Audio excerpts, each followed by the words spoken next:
ಸೂರ್ಯಾಷ್ಟಕಂ ಸೂರ್ಯದೇವನಿಗೆ ಸಮರ್ಪಿತವಾದ ಶಕ್ತಿಯುತ ಸ್ತೋತ್ರವಾಗಿದ್ದು, ಇದನ್ನು ಪ್ರತಿದಿನ ಪಠಿಸುವುದರಿಂದ ಚರ್ಮ ರೋಗಗಳು ಮತ್ತು ದೈಹಿಕ ದೌರ್ಬಲ್ಯಗಳನ್ನು ನಿವಾರಿಸಿ ಉತ್ತಮ ಆರೋಗ್ಯವನ್ನು ನೀಡುತ್ತದೆ. ಸೂರ್ಯನಂತೆ ಪ್ರಖರವಾದ ಜ್ಞಾನ, ಕೀರ್ತಿ ಮತ್ತು ಸಮಾಜದಲ್ಲಿ ಗೌರವವನ್ನು ತಂದುಕೊಡುತ್ತದೆ.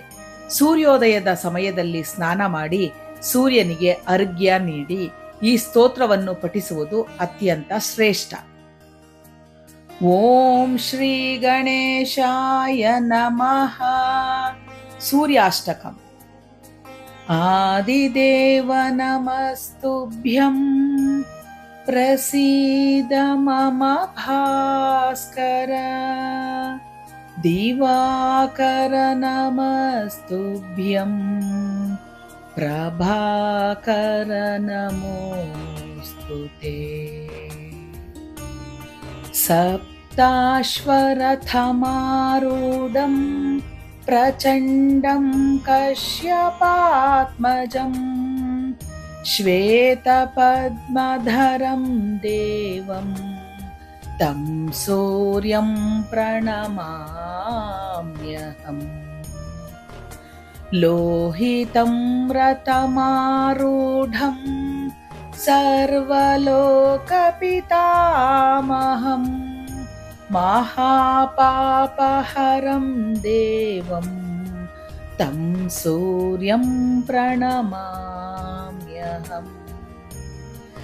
ತ್ರೈಗುಣ್ಯಂ ಚ ಮಹಾಶೂರಂ ಬ್ರಹ್ಮ ವಿಷ್ಣು ಮಹೇಶ್ವರಂ ಮಹಾಪಾಪಹರಂ ದೇವಂ ತಂ ಸೂರ್ಯಂ ಪ್ರಣಮಾಮ್ಯಹಂ.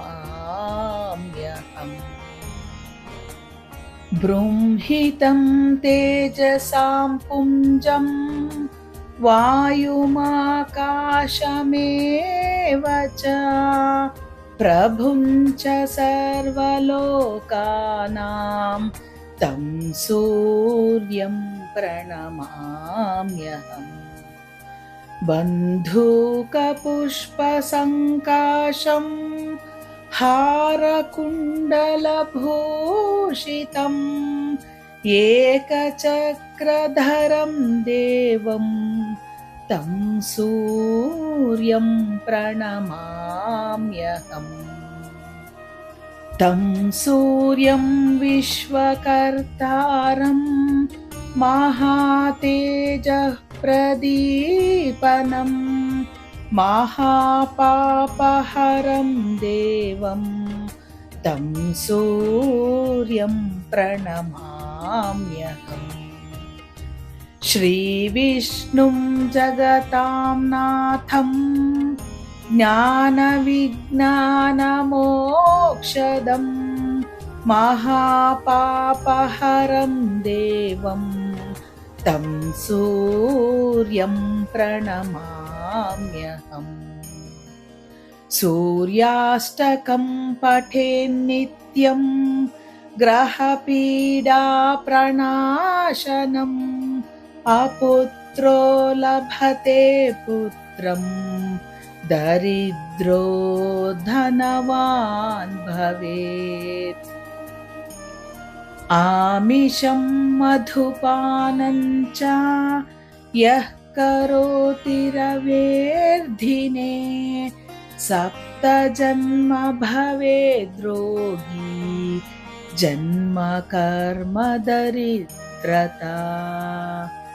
ಸ್ತ್ರೀತೈಲ ಮಧುಮಾಂಸಾನಿ ಅಸ್ತ್ಯಜೇತುರವೇರ್ಧಿನೇ ನವ್ಯಾದಿಶೋಕದಾರಿದ್ರ್ಯಂ ಸೂರ್ಯಲೋಕಂ ಸಗಚ್ಚತಿ.